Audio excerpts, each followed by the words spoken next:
Nagpahayag ng pagpapasalamat ang Department of Migrant Workers sa pagpapalaya ng Hamas sa ating kababayang OFW na si Jelinor Jimmy Pacheco at iba pa nilang bihag. Kabilang si Pacheco sa 24 na unang batch na pinalaya ng Hamas nitong Biyernes bilang pagsisimula sa 4 na araw na ceasefire sa pagitan ng Israel at Hamas. Nasa Shamir Medical Center sa Israel sa ngayon si Pacheco para sa medical evaluation.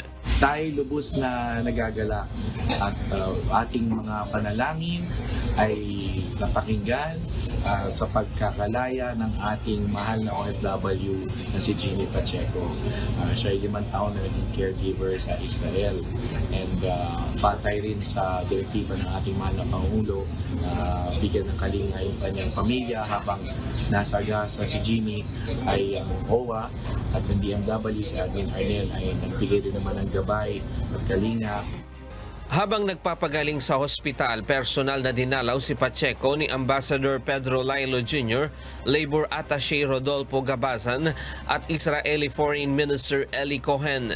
Pagkakalooban naman ng Israeli government ng lifetime social security benefits at regular na sahod si Jimmy at pamilya nito.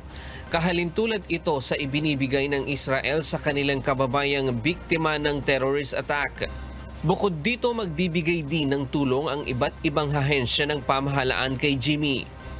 So muli, bibigyan pa natin ng tulong. Pag-uwi ni Jimmy, bibigyan pa natin siya sa tulong, yung whole of government approach ni Pangulong Marcos, nandiyan pa rin DOH, DSWD.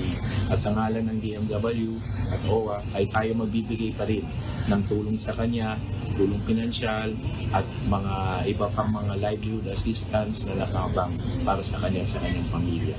Sa magkahiwalay na pahayag, pinuri ni Pangulong Ferdinand Marcos Jr. at Vice President Sara Duterte ang Department of Foreign Affairs at ang Embahada ng Pilipinas. Pinasalamatan din nila ang pamahalaan ng Qatar na nagsilbing tagapamagitan para mapalaya si Jimmy at iba pang mga bihag. Dinukot si Jimmy ng militanteng Hamas noong October 7 sa Kibbutz Nir Oz kung saan inabot sila ng 49 na araw bago pinalaya.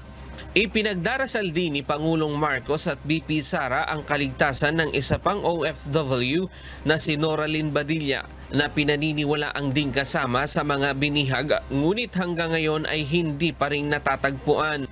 Pinalaya na rin ang ikalawang batch ng bihag ng Hamas militant at ngayong linggo ay nakatakda namang palayain ang ikatlong batch. Kapalit ng pagpapalaya sa mga bihag ng Hamas, ang pagpapalaya naman ng Israel sa mga bilanggong Palestinian. Patuloy rin ang pagsasagawa ng humanitarian aid sa mga apektado ng giyera habang umiiral ang tigil putukan. Ryan Lacanlale, UNTV News and Rescue.